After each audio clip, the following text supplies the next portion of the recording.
My company is called Freedom Clasp, and we make the easiest jewelry clasp that you will ever use.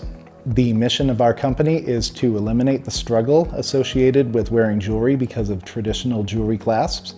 When people develop arthritis later on in life, or if they have long manicured nails, it can be really difficult to maneuver a small spring ring. Our clasp incorporates the functionality of a magnetic clasp, but it has an interlocking design which drastically reduces the risk of losing your jewelry.